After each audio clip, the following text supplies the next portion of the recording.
akan kita bahas adalah waktu mengeluarkan zakat fitrah, kemudian orang-orang yang berhak menerima zakat fitrah, dan orang-orang yang tidak berhak menerima zakat fitrah. Kita bahas satu persatu di sini. Yang pertama adalah waktu mengeluarkan zakat fitrah. Ini dapat kita bagi menjadi 5. Yang pertama adalah waktu mubah, yaitu dari awal bulan Ramadan sampai berakhirnya bulan Ramadan. Itu sudah diperbolehkan untuk mengeluarkan zakat fitrah. Yang kedua adalah waktu wajib, yaitu sesudah terbenamnya matahari pada akhir bulan Ramadan.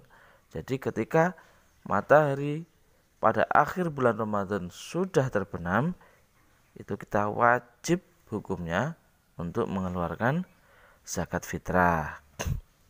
Yang ketiga adalah waktu afdol atau waktu utama, yaitu sesudah sholat subuh pada akhir bulan Ramadan sampai sebelum mengerjakan sholat Idul Fitri. Ini waktu yang paling utama untuk mengeluarkan zakat fitrah, sesudah sholat subuh sampai sebelum mengerjakan sholat Idul Fitri. Yang keempat adalah waktu makruh, yaitu sesudah sholat Idul Fitri sampai tiba waktu sholat maghrib atau sampai terbenamnya matahari pada bulan Syawal, tanggal 1 Syawal. Itu adalah makruh. Jadi lebih baik dihindari ya. Jangan sampai kita mengeluarkan zakat fitrah sesudah sholat id, karena itu waktu makruh. Yang terakhir atau yang kelima adalah waktu haram, yaitu sesudah terbenamnya matahari pada hari raya Idul Fitri. Nah, kalau sudah terbenam matahari pada tanggal 1 Syawal atau pada saat hari raya Idul Fitri, itu kita sudah diharamkan mengeluarkan zakat fitrah. Lantas bagaimana kalau ada yang masih mengeluarkan zakat fitrah? Itu bukan dinamakan zakat fitrah, tapi tergolong sedekah. Itu adalah waktu mengeluarkan zakat fitrah. Kemudian berikutnya adalah orang-orang yang berhak menerima zakat fitrah. Ini dapat digolongkan menjadi 8 asnaf atau 8 golongan. Yang pertama adalah fakir.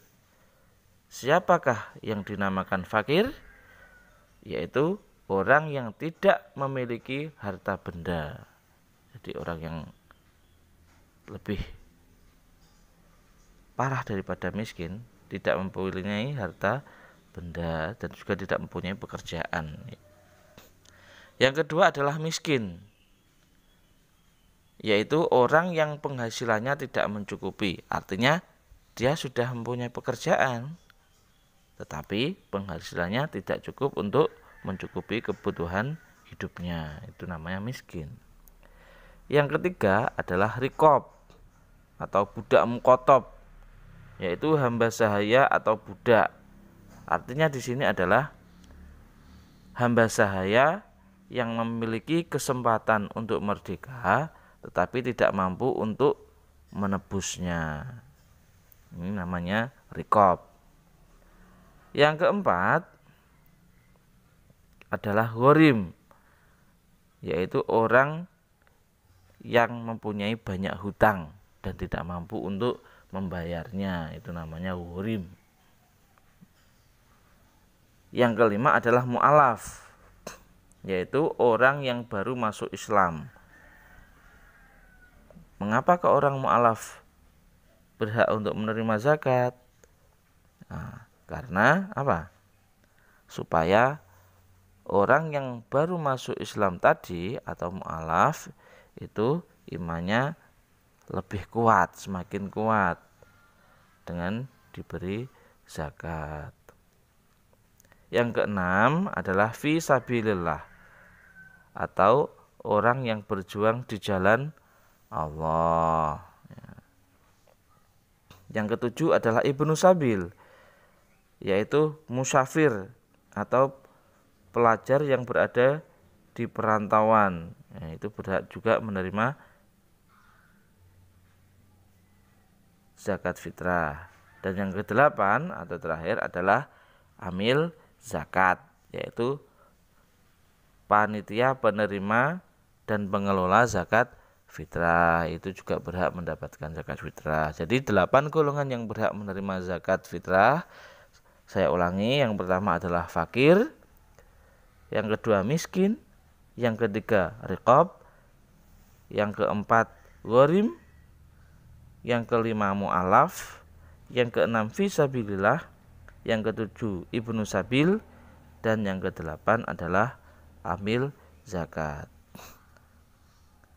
Nah, di samping ada orang yang berhak menerima zakat fitrah atau zakat, ada juga orang yang tidak berhak menerima zakat. Yang pertama adalah orang kaya. Nah, tentunya orang kaya pasti tidak berhak menerima zakat karena hartanya sudah banyak dan tidak membutuhkan bantuan. Yang kedua adalah keturunan Rasulullah. Jadi keturunan Rasulullah juga tidak berhak menerima zakat fitrah. Yang ketiga adalah hamba sahaya. Mengapa kok hamba sahaya tidak berhak menerima zakat?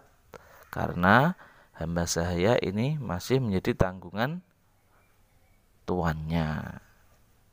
Yang keempat, di bawah tanggungan orang berzakat.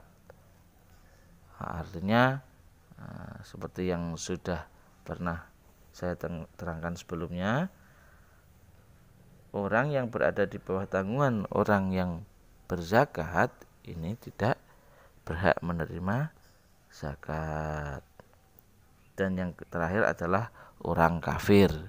Jadi orang kafir juga tidak berhak menerima zakat. Berarti yang berhak menerima zakat adalah hanya orang Islam saja.